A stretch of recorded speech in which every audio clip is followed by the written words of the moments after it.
자, 우리 인사하시겠습니다. 잘 되고 있습니다. 예배는 행복입니다.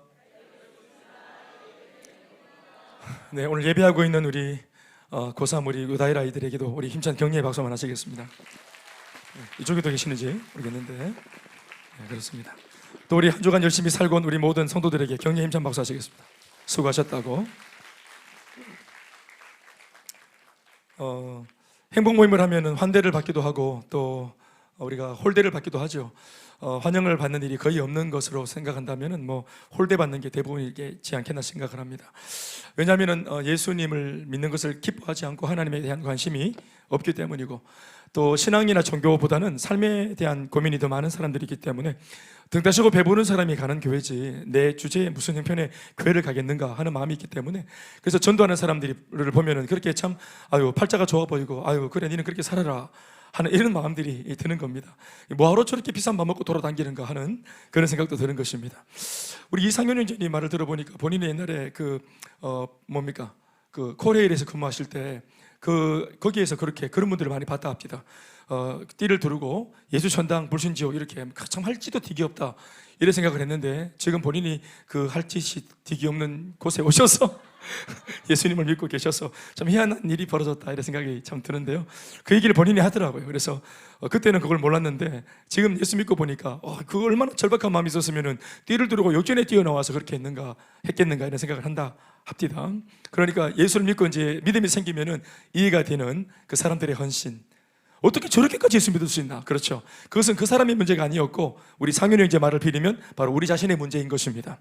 우리가 예수를 믿게 되면 믿는 사람들이 좀 이해가 되고, 또 신앙이 깊어지면 하나님을 믿되 더 사랑하는 사람들이 이해가 되어지고, 또 신앙심이 더 깊어지면 자기 식구들을 다 데리고 타지방까지 가서 그 타문화권 외국에 가서도 선교하고 복음을 전하는, 그러면서 일생을 다 드리는 그런 소위 선교사님들의 일생들도, 그 헌신들도 이해가 되어지는 것이겠죠. 그러니까 헌신하고 달려가는 믿는 그 사람들의 문제가 아니라 믿음 약한 내 문제고 신앙이 약한 나의 문제인 것 같습니다.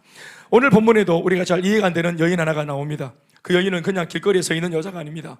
오늘 이 여자는 마치 이렇게 화약고 속에 불을 들고 들어가는 여자와 같은 그런 행동을 하는 여자였습니다. 이 여인이 오늘 들어가는 곳은 다른 것이 아니라 율법이라는 것을 상징하는 바리새인 집에, 그리고 이 여자는 정체가 뭐냐면 죄인이라는 이름을 가지고 있는 여자입니다.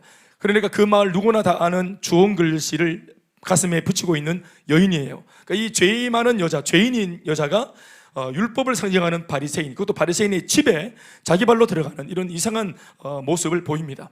그것은 참 다른 사람들이 상식적으로 생각할 때는 이해가 잘 안 되는 겁니다. 마치 범인이 경찰서에 들어가는 것과 똑같은 것이니까. 거기에 들어갔다가 어떤 일이 일어나겠습니까?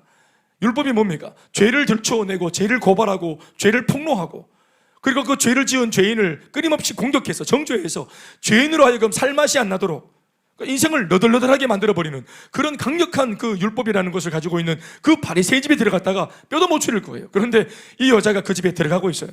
우리는 이 여자가 이상하다 싶지만 오늘 제가 서두에서 말씀드린 것처럼 그것은 그 여자의 문제가 아니라 그렇게 들어가는 행보를 우리가 이해 못하는 우리의 신앙의 얕음입니다. 그러니 오늘 조금 더 열린 마음을 가지고 이 여인이 어떻게 그런 불가사의한 행동을 했는가 하는 것을 깊이 묵상해 보기를 바랍니다. 더불어 이 여인의 행보를 결과론적으로는 우리가 쫓아가야 되고 닮아가야 되겠습니다.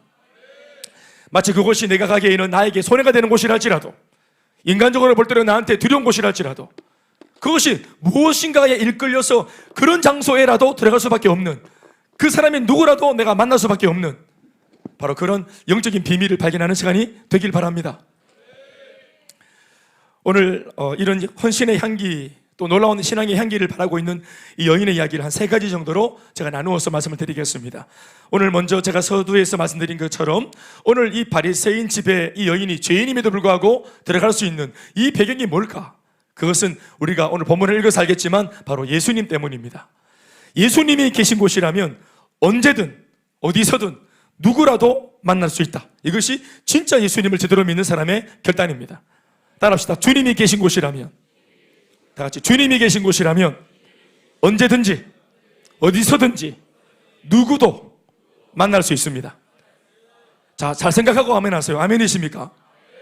언제든지 자다가도 막 주님이 말씀하시면 쫓아갈 수 있고, 어디라도, 심지어 나를 막 공격하는 그런 막 정말 내가 어려워하는 사람들이 있는 곳에라도 내가 얼마든지 갈 수 있고, 거기 주님이 계신다면은, 또 나한테 좀 복음 전하는 나를 좋게 생각하지 않는 사람일지라도, 핍박할 가능성이 높은 사람일지라도 주님이 그 영혼 사랑하신다면 내가 그 사람 만날 수 있다.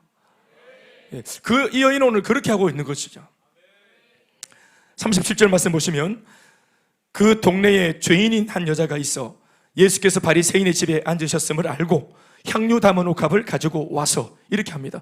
대부분 이 여자는 어떤 행동을 하는데, 오늘 중요한 단서가 뭐냐면 알고 갔다는 겁니다. 예수님만 있는 줄 알고 간 게 아니고 예수님이 계신 곳이 바리새인의 집이라는 것을 알고, 이것을 알고, 그러나 그녀의 눈은 자기를 두렵게 만들 수 있는 바리새인을 본 것이 아니라 그 옆에 계신 예수님을 봄으로 두려움을 멀리하고 염려를 떨치고, 그곳이 어디라도 나를 해코지 할 수 있는 곳이었지만, 또 그런 사람이 있었지만 예수님을 주목함으로 움직일 수 있었습니다. 동네가 다 아는 여인, 아니 동네에 다 알려져 있는 여인, 동네 사람이라면 누구나 다 아는 그런 여자, 사람들에 의해 불려지는 그녀의 이름은 죄인입니다. 본문이 오늘 적고 있기를 그 동네에 죄인인 한 여자가 있어 라고 적고 있는 이유가 바로 그것입니다. 이 여자 이름은 오늘 고발되지 않습니다. 그냥 죄인입니다. 오늘로 치면 전자발찌를 두르고 있는 흉악범 같은 입장이라고 볼 수 있습니다. 그러니까 어느 누구도 이 여자를 상종하지 않는 그냥 이름 없는 죄인이에요. 그런데 오늘 사실 이 이야기는 마태, 마가, 누가, 요한, 그러니까 네 복음서 전부에 이 여자의 이야기가 적혀 있는데, 특별히 이 여인의 이름이 뭔지 하고 이 여인의 이름을 이렇게 들추어내고 있는 곳이 딱 한 군데가 있어요. 그게 뭐냐면 요한복음입니다. 병행본문인데요, 요한복음 12장을 보시면 죄인인 이 여인의 이름을 알 수 있습니다. 요한복음을 통해 이 여인의 이름을 공개한 이유가 뭐냐, 그것은 성경은 이 여인을 소망 없는 죄인으로 보고만 있지 않는다 하는 주님의 입장을 피력해 놓은 것입니다. 아멘, 아멘. 사람들은 단순히 죄 지은 여자, 죄인이다라고 보지만 예수님은 그렇게 보지 않는다 하는 것을 오늘 밝혀놓은 것입니다. 요한복음 12장 3절 말씀입니다. 시작. 마리아는 지극히 비싼 향유 곧 순전한 나드 한 근을 가져다가 예수의 발에 붓고 자기 머리털로 그의 발을 닦으니 향유 냄새가 집에 가득하더라. 따라합시다. 향유 냄새가 집에 가득하더라. 이렇게 만들어 놓은 이 여자 이름이 뭐예요? 마리아입니다. 여러분, 이 마리아 누군가의 소중한 가족입니다. 네, 물론 죄를 지었어요. 네, 좀 하자가 있어요. 그러나 누군가에게 소중한 딸입니다. 누군가에게 소중한 형제와 자매이고 소중한 가족인 줄로 믿습니다. 이것이 죄인을 바라보시는 성경의 관점입니다. 언제나, 지금도 마찬가지입니다. 우리가 볼 때는 서로 손가락질하고 너 따비가 이렇게 말할 수 있겠지만, 언제나 하나님이 보시는 관점은 이렇게 그 사람의 이름을 보고 누군가에게 소중한 사람이라고 하는 점으로 보는 것입니다. 회복되어져야 될 사람, 도움을 받아서라도 회복되고 새롭게 되어져야 될 사람, 단순한 죄인으로 보지 않는다는 것이 우리에게 복음입니다. 이 여인의 이름이 확인되는 순간부터 우리는 오늘 이 본문에 등장하기까지의 이 여인의 숨은 스토리를 금세 읽어낼 수 있습니다. 그 스토리를 읽어보면 오늘 이 여인이 향유옥합을 들고 예수님 곁에 서 있는 이유를 어렵지 않게 깨달을 수가 있습니다. 그녀는 바로 나사로의 여동생 마리아입니다. 우리 잘 아시죠? 죽었다 다시 살아난 나사로, 그 나사로의 두 여동생 마르다와 마리아, 3남매 중에 제일 막내 마리아입니다. 당시 마리아에게 있어 자신의 생명보다 소중한 것 두 가지가 있었는데, 그 중에 한 가지는 바로 그녀의 오빠 나사로였고, 그리고 또 한 가지는 옥합 안에 담아놓은 향유였습니다. 나사로와 향유, 이것이 그녀에게 가장 소중한 것이었어요. 오빠 나사로는 뭘 상징합니까? 부모가 없는 그림으로 나오거든요. 그러니까 오빠 나사로는 이 여인 마리아에게는 바로 아버지 같은 존재였습니다. 그래서 단순히 오빠가 아니라 아버지 같은 존재였기 때문에, 가장이었기 때문에 매우 중요한 존재였죠. 그리고 향유는 다른 것이 아니라 바로 자신의 전 재산이었습니다.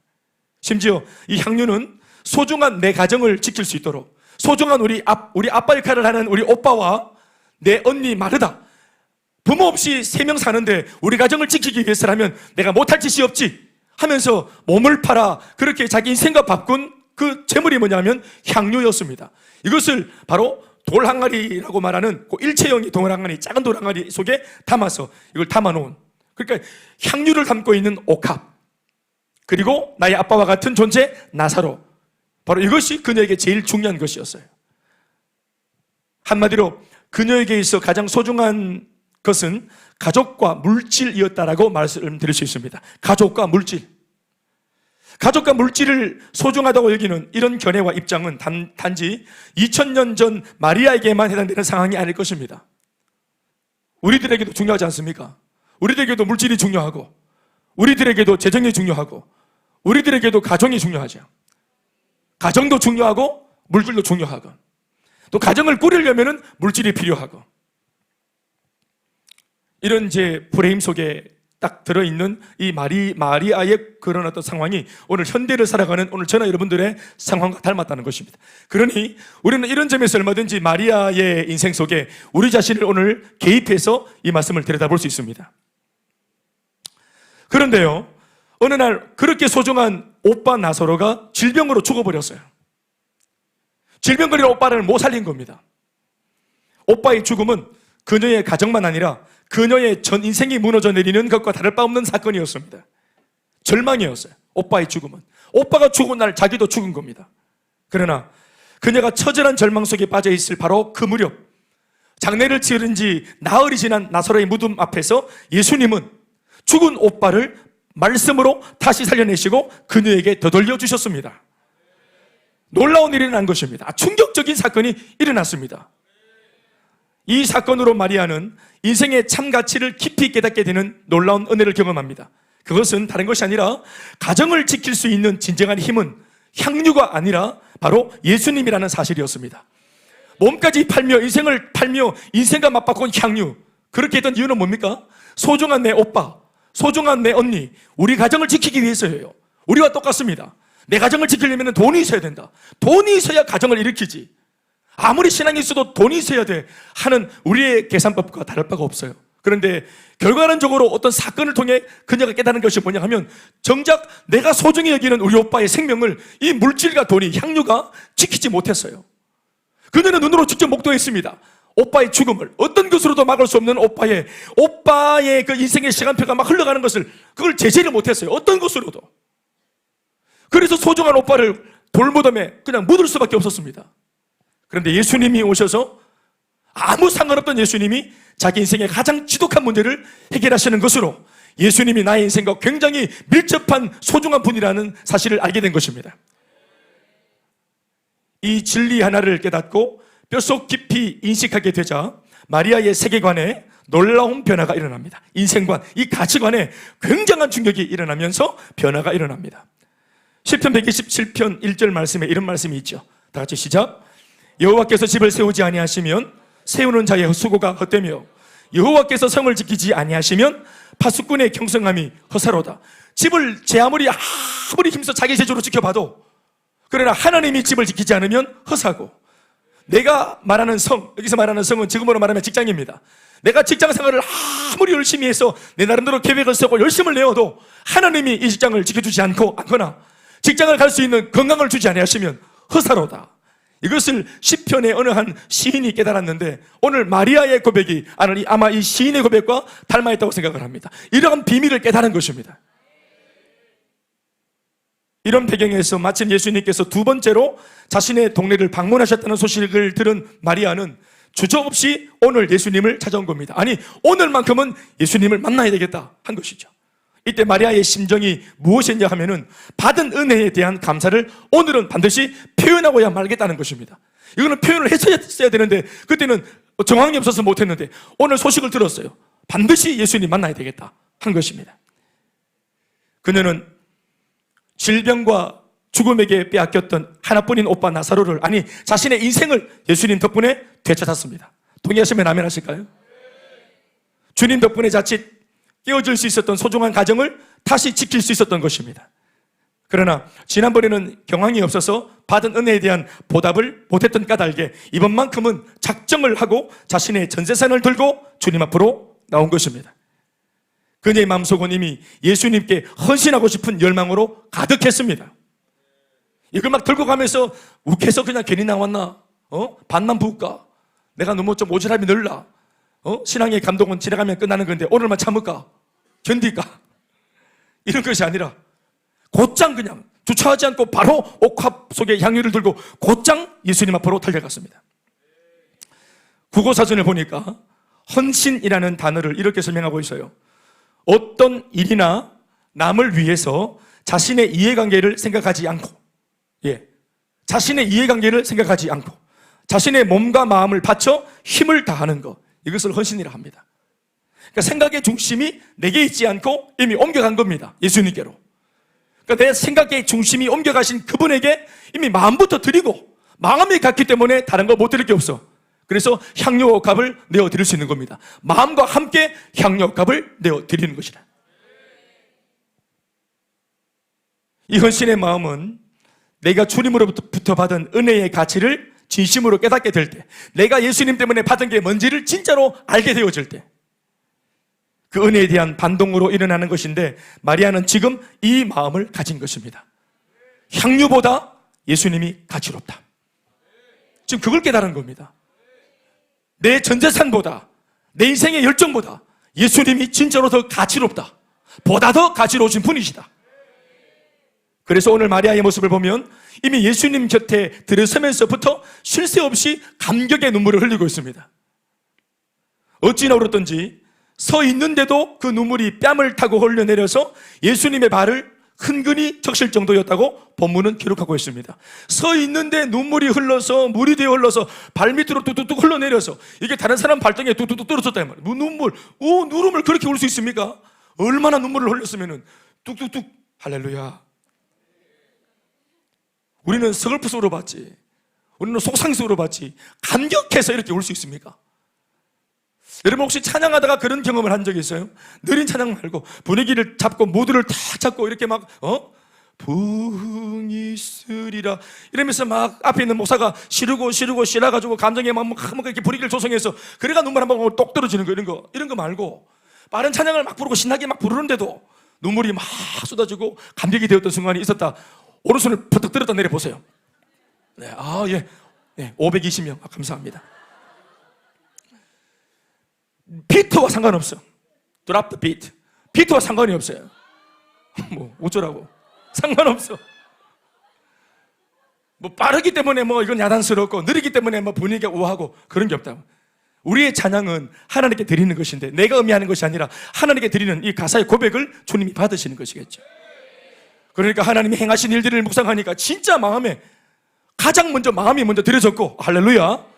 마음과 함께 인생이 드려졌고, 마음과 인생을 하나님께 이미 드렸는데 못 드릴 게 뭐가 있어요? 그러니까 향료값을 번쩍 들고 온 것이죠. 그리고 이것을 어떻게 하면 빨리 드릴 수 있을까? 그리고 어떤 사람은 목사님 그 향료 아까워서 온 거 아닙니까? 택도 없는 소리 하지 마세요. 그래서 하나님 앞에 섰는데 여전히 자기 손에 있는 향료보다 예수님에 대한 은혜와 감격이 더 충만해서 그 감격 때문에 되뇌어지니까 눈물이 비처럼 쏟아지는 것입니다. 나는 우리가 예수 믿으면서 이런 경험을 정말 예배 때마다 했으면 참 좋겠어요. 예배 때 정말 감정이 요동치고, 한 번 이상은 웃고, 예배 속에서 한 번 이상은 울음이 터지고, 한 번 이상은 감격이 일어나고, 그래서 우리 감정이 오감이 움직이는, 하나님의 성령이 우리 감정을 만지시는 그런 예배가 되길 바랍니다. 예수의 뒤로 38절 말씀에 이렇게 적고 있죠. 다 같이. 예수의 뒤로 그 발 곁에 서서 울며 눈물로 그 발을 적시고 자기 머리털로 씻고 그 발에 입 맞추고 향료를 부었다. 이렇게 하고 있습니다. 예수님 하는 그 이름만 들어도 이미 눈물이 차오릅니다.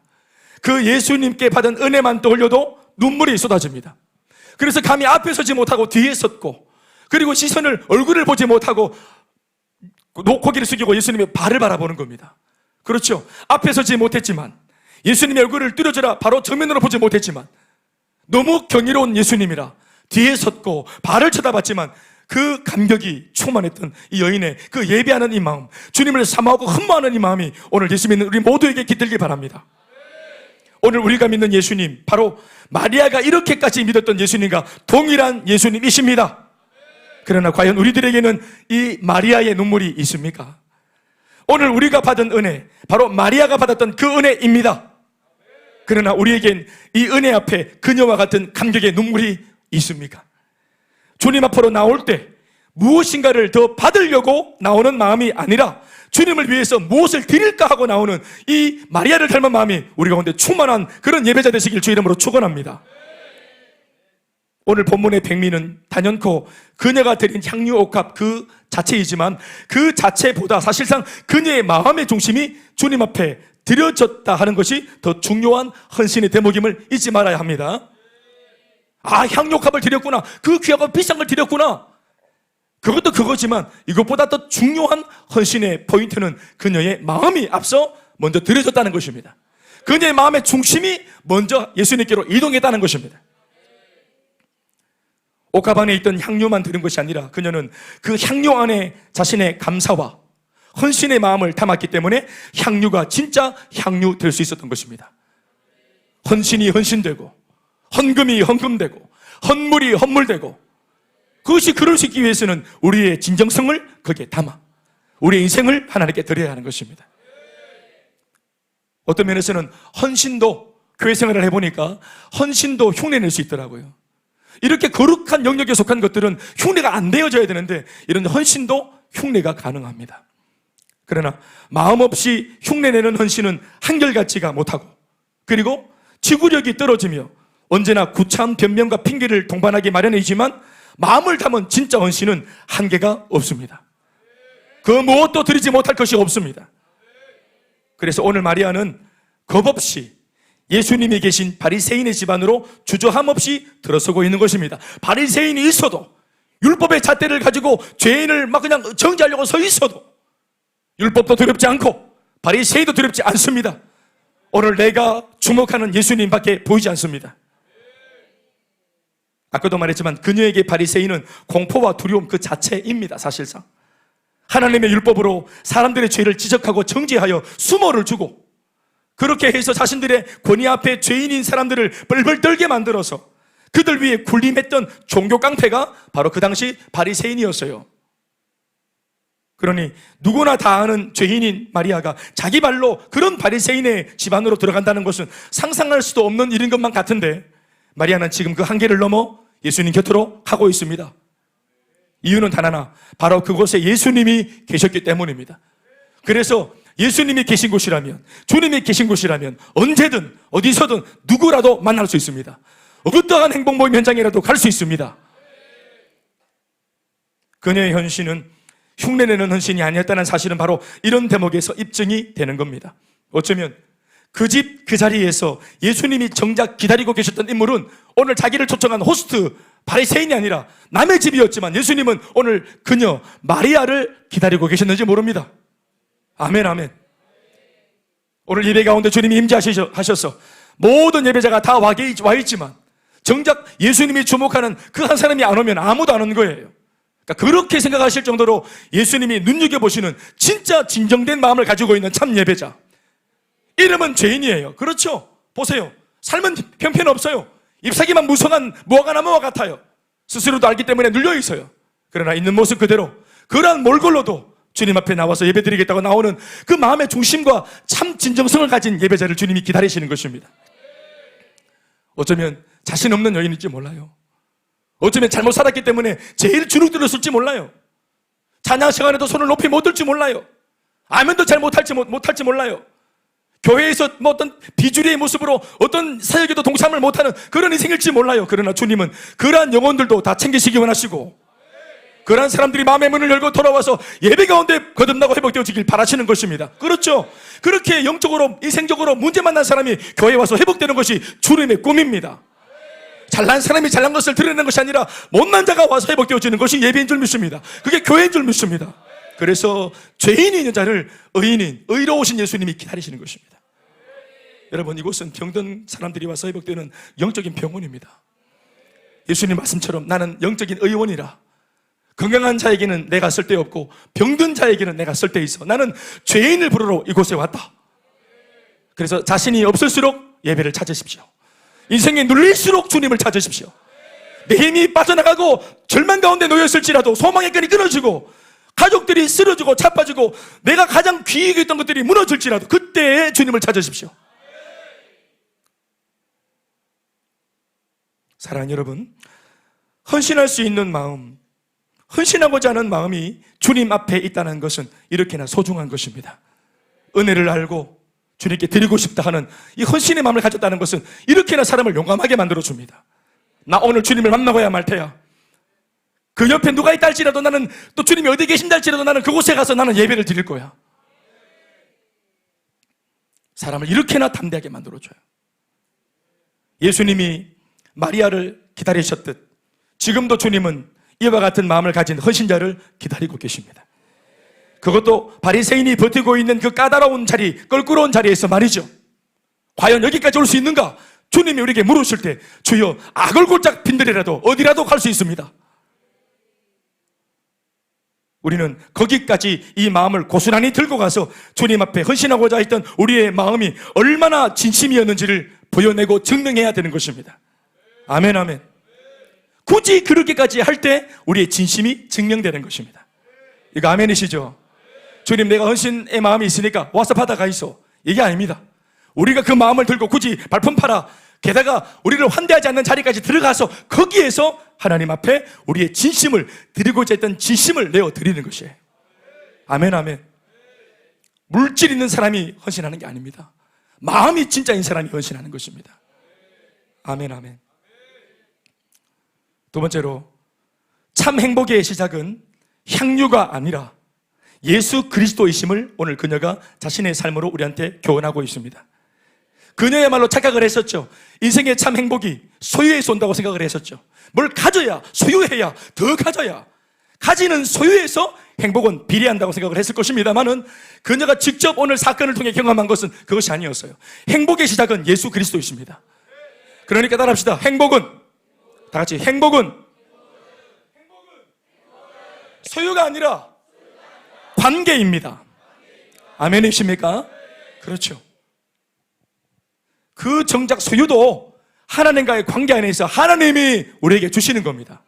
소유를 주시는 거예요. 그 물질의 축복도 주님이 주시는 거예요. 관계가 온전할 때. 아멘, 아멘.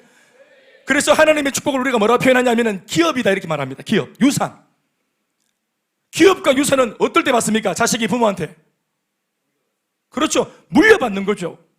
아버지 앞에 내가 아들로만 있으면, 관계가 정상적이면, 이 관계만 유지하면 절로 주어지는 겁니다. 유산은 내가 애써서 받는 거 아니에요. 착복하는 거 아니에요. 관계를 지켜야 되는 거예요. 그러나 인생 살다 보면은 아버지와 연을 끊고 싶은 마음이 있죠. 못된 마음이 있죠. 고약한 마음이 있어서 탕자처럼 아버지 저버리고 도망가 버리고 싶은 마음이 있잖아요. 그런 식으로 시험에 넘어가서 관계가 상하면 기업을 받지 못합니다. 그래서 마귀가 그걸 노리는 거예요. 관계가 끊어지도록, 교회와의 관계가 끊어지도록, 셀과의 관계가 끊어지도록, 영적인 모든 좋은 관계가 끊어져서 이 영적인 복음로가 차단되도록 속지 마시기 바랍니다. 포도나무에 가지가 붙어있는 한 절대로 나무꾼이 오지 않고 이 가지를 돌보는 농부가 올 것입니다. 가지가 떨어지면 바로 땔감으로 들어가는 겁니다. 우리가 할 수 있는 것은 가지로서 우리의 참 나무이신, 그 포도나무이신 예수님 앞에 잘 붙어있는, 힘차게 붙어있는, 확실하게 소속되어 있는, 거기에 마음을 쏟으시기 바랍니다. 그러면 요한복음 15장 말씀에 절로 가지 끝에 열매를 절로 맺나니, 가지는 절로 열매를 맺는 겁니다. 그것이 건강이든 그것이 범사의 어떤 것이든지 간에 영혼이 잘됨 같이 범사가 잘되고 강건한 복이 절로 임하는 줄로 믿습니다. 주님으로부터 그 관계 안에서. 믿습니까? 그래서 이 말은 맞는 말이죠. 행복의 시작은 소유가 아니라 관계에서 오는 거예요. 향유가 아니라 예수님이신 것입니다. 지금 우리 설교한 지 한 20분 넘어가고 있는데 아직도 한 번도 아멘 안 하는 사람들은 입을 열어서 아멘으로 화답하시길 바랍니다. 원래는 그녀 자신, 그러니까 나 자신을 위한 향유 옥합이었고 나의 가정을 위한 향유 옥합이었잖아요. 그렇죠. 그것 때문에 가정을 지키려고, 나를 지키려고 심지어 자신의 인생과 옥합을 판 거 아니에요. 바꾼 거 아닙니까? 심지어는 몸을 팔아 번 돈으로 한 방울 한 방울씩 그렇게 정성을 다해 모았던 자신의 인생과 같은 향유 옥합이었잖아요. 그러나 예수님으로 인해 죽은 오빠를 다시 되찾는 과정에서 마리아는 은혜만 받았던 것이 아니라 그 자신의 가치관이 크게 깨어지고 부수어지는 소위 가치관의 놀라운 변화를 경험했던 것입니다. 은혜를 받으면서. 무엇보다도 가족관과 또 이것과 이어지는 물질관이 완전히 달라집니다. 주님 만난 이후로 가족관이 뭔지, 물질관이 뭔지, 인생관이 달라져 버립니다. 내가 내 힘으로 지켜야 한다고 생각했던 가정, 무엇보다 돈이 있어야만 지켜낼 수 있다고 생각했던 가정. 그러나 질병 하나가 찾아와 하나뿐인 오빠의 생명이 위태로워졌을 때 이 생명 문제 앞에서는 자신이나 자신이 모았던 향유, 옥합이 아무런 쓸모가 없다는 것을 그녀는 알게 되었고 체험으로 직접. 반면에 주님의 말씀 한마디에는 이제껏 불가능했던 이 모든 문제가 거짓말처럼 역전될 수 있다는 사실을 그녀는 확실하게 체험으로 경험했습니다. 내 인생도, 내 가정도, 내 직장도, 내 미래도 결국은 생명의 주인 되신 예수님을 믿고 그 믿음을 앞세워 살면 반드시 승리할 수 있다는 사실, 역전이 될 수 있다는 사실, 죽은 지 나흘이 되었어도 역전이 되었다는 사실을 그녀가 알게 되었어요. 그러니까 어제까지 행복을 위해 나 자신의 소중한 인생과 맞바꿀 뻔했던 향료값을 이것보다 더 소중하신 나의 주님 앞에 다 드려도 좋겠다는 깨달음에 도달한 것입니다. 그래서 그녀는 옥합을 깨트리고 향료 전부를 예수님의 발에 모조리 쏟아 부은 것입니다. 주님 앞에 마음이 있는 것도 귀한데 그녀에게는 이 마음을 표현할 수 있는 물질이 있었습니다. 물론 하나님께 드리려고 모은 것이 아니었어요.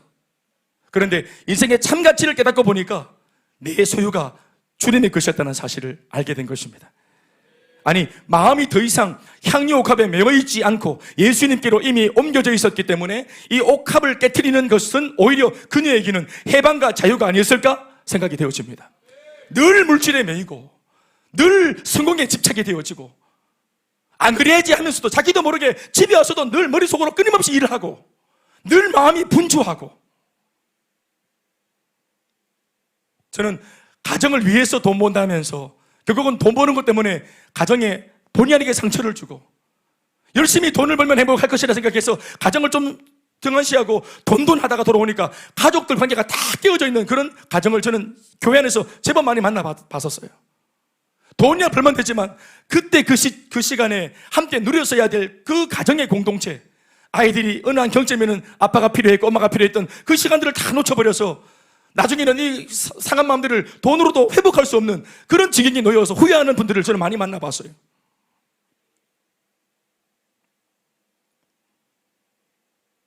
그러니까 내가 붙잡은 일, 내가 붙잡았던 어떤 계획들, 내가 붙잡았던 물질, 그런 줄 알았는데 알고 보니까 물질에 내가 사로잡혀 있고 내가 한 방울 한 방울 집어넣는 옥합과 향유의 주인이 난 줄 알았는데 이 여자는 이 옥합과 향유의 종이었습니다. 물질의 헌신은 물질을 가진 사람이 하는 것이 아니라 마음을 가진 사람이 하는 것입니다. 예수 믿어 생명을 얻은 진정한 주 예수의 사람이라면 한 번쯤은 마리아처럼 향유 담은 옥합을 깨트리는 체험을 하는 것이 그 자신에게 유익합니다. 이로써 우리는 이렇게 말할 수 있습니다. 예수님이 향유 옥합보다 더 귀하신 분이시다. 예수님보다 더 귀한 것은 이제 내 인생에 없다. 나는 물질의 노예가 아니라 내 가진 물질을 주님 위에 얼마든지 집행할 수 있는 나는 물질의 진정한 주인이 되었다. 이 물질을 깨트릴 때 진정 그녀는 진짜 물질의 주인이 되었습니다. 주님께 드리면서 진짜 그녀는 해방과 자유를 경험했습니다. 이게 뭘 말하는 거예요? 그러니까 이게 앞으로 이제 삶도 재정적인 것들도 이걸 깨트림으로 말미암아 이제 하나님이 책임질 것이라고 하는 믿음을 고백한 것입니다. 적어도 그녀는 그렇게 했습니다. 창세기 22장 12절 말씀에 이런 보배로운 말씀이 적혀 있습니다. 아브라함의 이야기죠. 사자가 시작. 사자가 가라사대 그 아이에게 네 손을 대지 마라. 아무 일도 그에게 하지 마라. 네가 네 아들 네 독자라도 내게 아끼지 아니하였으니 내가 이제야 네가 하나님을 경외하는 줄을 아노라. 아멘 아멘. 이삭을 바친 아브라함의 이야기죠. 하나님께서 아들을 바쳐라. 오늘 이야기로 한다면 예를 들어서 이 여자한테 향유값을 바쳐라. 그래서 그 마음의 중심을 가지고 아들을 바치려고 산에 올라가서 칼을 들어서 딱 죽이려고 했더니 하나님께서 그만둬라 멈춰라 하시면서 했던 말입니다. 이게 이제야 알았다. 네가 칼을 들어 네 아들을 바치려고 하는 행위를 보고서야 이제야 네가 나를 얼마나 경외하는지 알았다. 그리고 어떻게 하셨어요? 아들을 데려가셨어요? 아들을 돌려주셨죠. 그런 하나님 것으로 봐서 향유값을 부어드린 이 여자의 인생도 그 이후에 분명히 하나님께서 더 놀라운 것들로 채웠을 것이라고 믿습니다. 이제는 더 이상 몸을 팔지 않아도 되도록 향유, 억합 이상의 것들이 모여질 수 있도록 재정의 복을 주셔줄 것이라고 믿습니다. 저는 이제야 하노라. 이 대목에서 중요한 한 가지의 메시지가 뭡니까? 주님을 향한 마음을 가진 한 사람이 그 마음을 구체적인 물질의 헌신으로 표현을 하자 놀라운 일이 그 헌신 이후에 일어납니다. 두 가지가. 첫 번째는 바리새인의 거짓과 위선이 폭로됩니다. 오늘 44절에서 46절 말씀입니다. 다시 읽어보시겠습니까? 오늘 보면 44절, 46절 한 목소리로 시작. 그 여자를 돌아보시며 시몬에게 이르시되 이 여자를 보느냐? 내가 네 집에 들어올 때 너는 내게 발 씻을 물도 두지 아니하였으.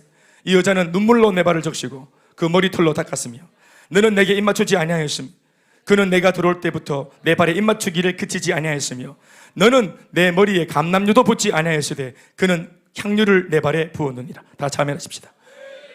그러니까 그제서야 이 마음속으로 은근히 오바이 샀네. 이 여자 이거 죄인인데 이거 또 이 여자가 죄인인 줄 알면은 진짜 선지자면은 대번 알아보고 이거 예수님이 멀리 해야지 뭐 하는 짓이야 이거 이런 마음이 딱 들었던 바리새인의 마음을 주님이 딱 읽으시고 너는 내가 들어왔을 때 호스트로서 나를 초청해 놓고도 바리새인 물을 줬나 네가? 너는 내 머리에 뭘 부었노? 너는 나를 어떻게 환대했노?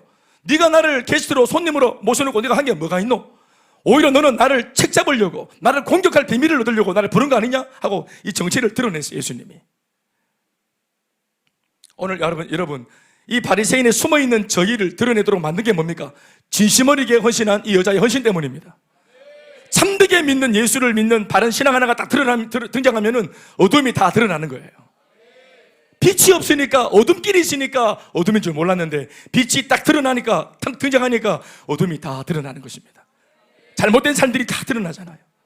사랑하는 여러분, 예수를 이렇게 믿어야 하는 것입니다. 그렇죠. 또 한 가지는 뭡니까? 게다가 바리새인의 어두움만 드러냈어요? 아니죠.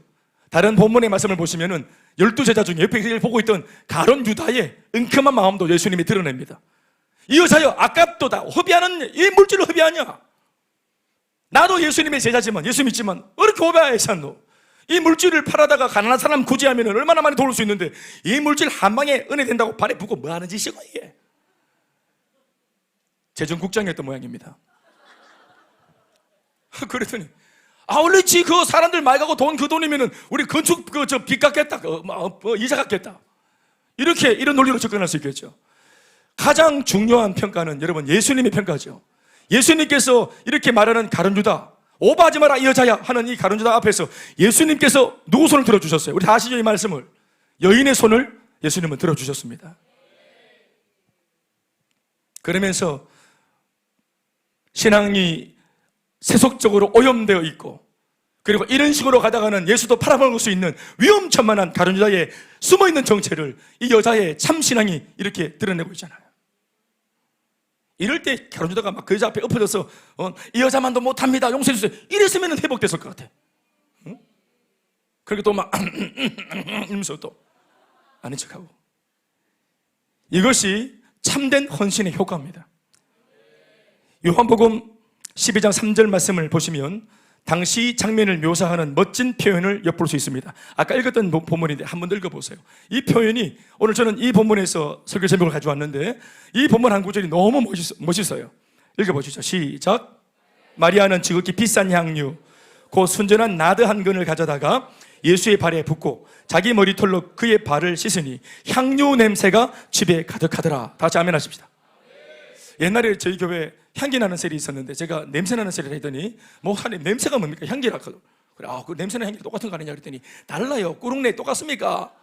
향기는 달라요. 그래. 냄새나 향기나 꾸룩내나 똑같은 거 아닌지 몰랐어요. 그런데 그런가 봅니다. 차이가 있나 봐요.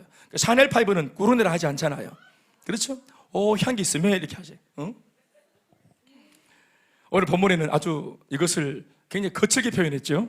저처럼 향유 냄새가 집에 가득하더라. 보세요. 냄새가 맞잖아요. 향유 향기가 아니라 향유 냄새가 꾸룩내 아닌 게 어디고 향유 냄새가 온 집에 가득. 와, 향기 막. 똑 한 방울만 떨어뜨려도 얼마나 향기가 가득한데 이걸 통들이지 병을 다 깨부수니까 향기가 막 와, 해가 막. 예? 허브향 확한 게 막 입에 막 틀어넣은 것처럼 입에 확한 거 막. 향유 냄새가 집에 그녀의 헌신의 향기가 가득하고 주를 향한 참 사랑의 향기가, 사랑의 향기가 온 그 장소에 가득하고 주님의 은혜가 가득하고 위선과 거짓, 탐욕과 어두운 욕망의 냄새로 가득 찼던 그 공간이 한 여인의 헌신을 통해 감사와 기쁨, 사랑과 감격의 향기로 가득 차서 공기가 달라지는 은혜가 임했습니다. 생각만 해도 향기가 막 나는 것 같습니다. 막 냄새가. 이것이 바로 헌신의 향기입니다. 따라합시다. 헌신의 향기, 헌신의 냄새. 옆에 사람한테 한번 냄새 맡아보세요. 그런 향기가 진짜 나는지. 결국 그 공간 안에 가득한 향유 향기가 악한 자들의 어두운 내면을 비추고 건드리자 이내 곧 그 추악한 민낯이 드러나게 된 것이죠. 바로 바리새인과 가룟 유다 말입니다. 교회 안에서 이런 역사가 일어나야 됩니다. 이런 헌신이 대세를 이루고 그 헌신의 향기가 교회 안에 가득해야 할 줄로 믿습니다. 그런 대세가 교회 안에 가득해져야 흉내내는 거짓 헌신과 위선과 욕망과 어두움이 교회 안에서 힘을 못 쓰게 되는 것입니다.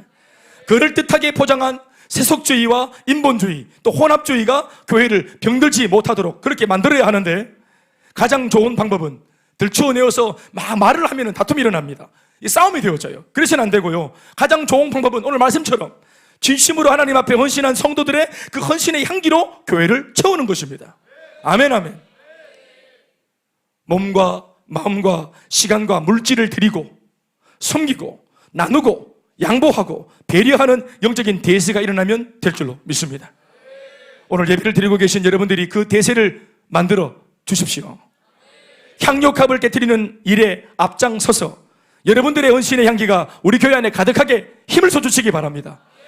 여러분들 새가족 모임 안에서 가장 먼저 내가 먼저라고 말하며 먼저 옥합을 깨트려서 좋은 헌신의 향기를 여러분들이 흘려보내시길 바랍니다.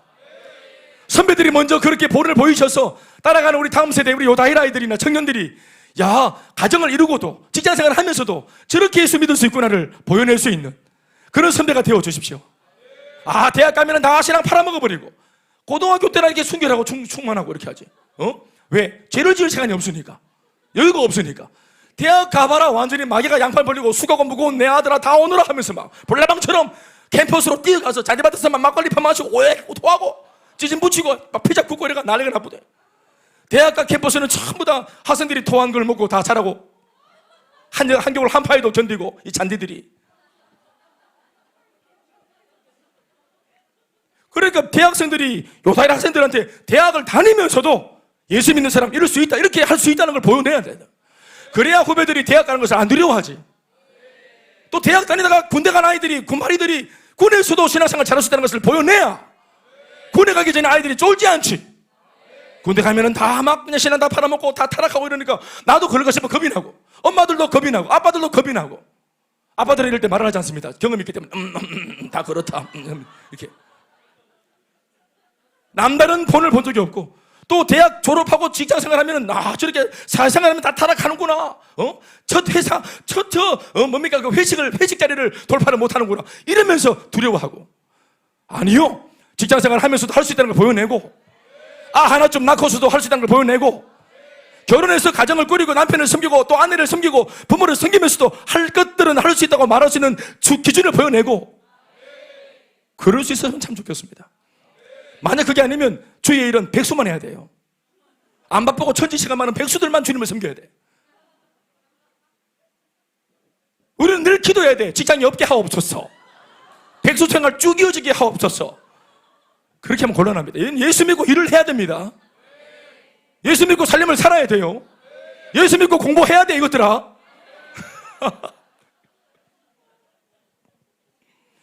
우리 목사님은 오직 예수라 했습니다. 선생님 어머 나 불려간다.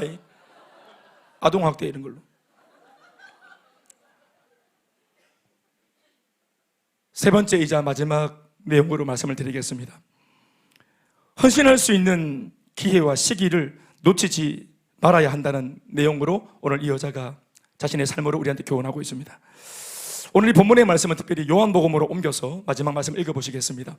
요한복음 12장 4절에서 8절에 있는 말씀인데요, 우리 같이 같은 본문이니까 누가복음이 놓치고 있는 부분들, 또 마태, 마가가 놓치는 것들을 한번 요한복음이 적고 있는 것들을 읽어보십시다. 한 목소리로 시작.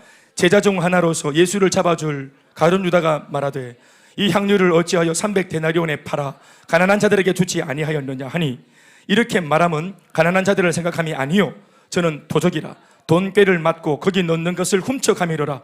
예수께서 가라사대 저를 가만두어 장사할 날을 위하여 이를 두게 하라. 가난한 자들은 항상 너희와 함께 있거니와 나는 항상 있지 아니하리라 하니라. 마지막 같이 시작. 같이 아멘 하십시다. 나는 항상 있지 않다. 그러니 우리가 향료값을 부을 때 이제 곧 돌아가시고 예수님 부활하시겠지만 그때는 부활체로 존재하시고 영으로 존재하시면서 또 천국에 올라가십니다. 승천하십니다.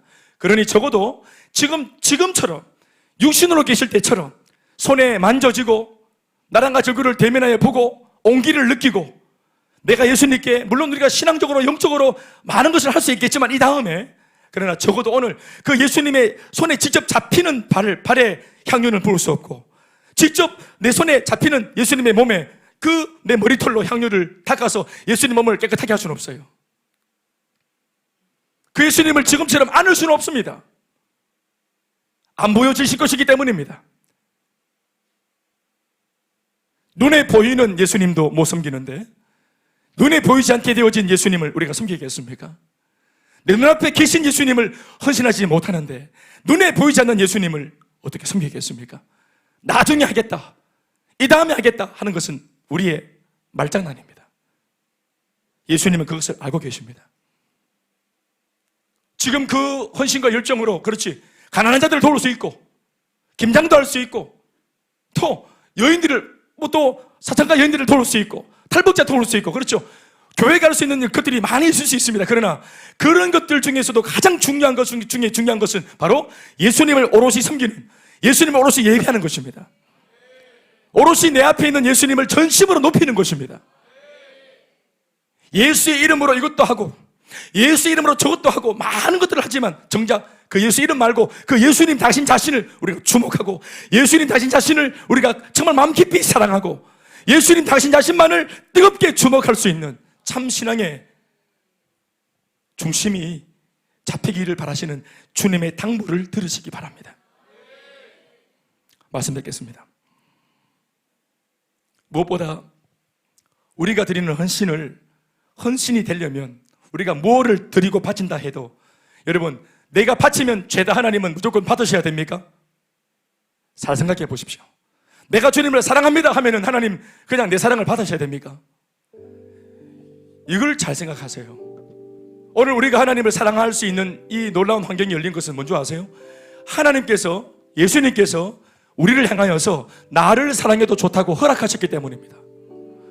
허락되지 않은 사랑은 스토커입니다. 빗나간 사랑이에요. 그건 집착이죠. 그건 자기 마음의 감정입니다. 지금 내가 사랑할 테니 지금 내 사랑을 받아내라는 것이에요. 지금 내가 이렇게 헌신할 테니 하나님은 그냥 잠자코 이런 정도로 그냥 먹고 떨어지라는 거예요. 헌신이 헌신되려면 헌신을 받으시는 당사자가 이 헌신을 허락해야 됩니다. 사랑을 당신이 허락을 하셔야 돼요. 그분이 지금이다 할 때 헌신이 드려져야 헌신이고, 그분이 지금이다 할 때 사랑을 드려야 사랑이 사랑되는 겁니다. 제가 묻는 것은, 여러분, 이 시간과 이 기회가 영원할 것이라고 보십니까? 무화과나무 열매는 6월달이라 우리는 그렇게 세상적으로 말할 수 있지만 예수님은 4월 중순에 그 이파리 시즌에 우리에게 열매를 바라시는 그런 주님이시기도 합니다. 지금 네 마음을 줄 수 없겠냐고, 지금 이 시간에 네 중심을 내게 줄 수 없겠냐고 우리의 마음을 놓고 하시는 주님은 얼마든지 그렇게 주장할 수 있고 요구할 수 있는 인생의 주인이십니다. 우리의 마음을 열고 우리의 중심을, 우리의 마음을 특별히 또 깊어가는 이 가을에 또 연말을 바라보며, 지금은 내 쓸 것이 더 급하고 나를 위해, 내 가정을 위해 내가 먼저 좀 더 시간을 써야 되고, 글쎄요, 제 생각에는 그 물질의 주인도 주님이 아니신가요? 제 생각에는 그 가정에, 여러분들이 위한다고 말하는 그 그 가족들, 나 서로의 주인이 하나님이 아니신가요? 우리가 끔찍히 사랑하는 내 아이들의 주님이 하나님이 아니신가요? 나보다 더 오래 가는 게 누굽니까? 우리 아이들을 향해서 진짜 보호하신다고 할 때 주님이 나보다 더 오래 가시는 거 아닙니까?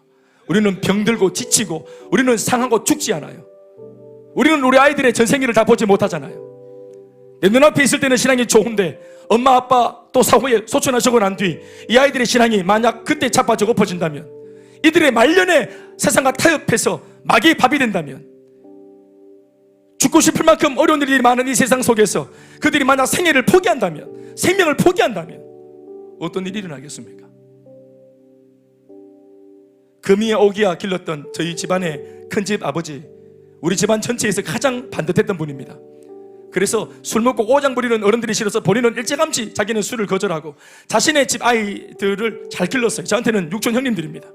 그러나 그렇게 잘 길렀던, 제가 봐도 정말 좋아라 하고 따를 만할 수 있는 그런 큰아버님이 돌아가시고 난 뒤, 그 형님, 큰형님은 그 아버님이 돌아가시고 난 뒤 그렇게 정말 애지중지 길렀는데, 내가 알고 있는데 저보다 10살 많은 형님인데 아버님이 돌아가시고 난 뒤 2년 뒤에 자살을 했습니다. 그 사실을 앞서간 그 아버지가 알았을까요? 사람 인생 어떻게 될지 모르는 겁니다. 그러니까 내가 책임지는 인생이 아니고 하나님께서 우리 자식들 평생 전체를 책임질 수 있고 나보다 더 오래 갈 수 있는, 내 아이들의 전생일을 책임질 수 있는 능력이 있으신 그 보호자에게 우리가 맡겨야 하는 것입니다.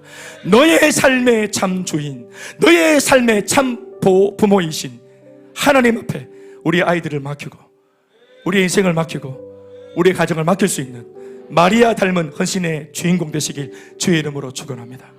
모든 영광을 하나님께. 박수하시겠습니다.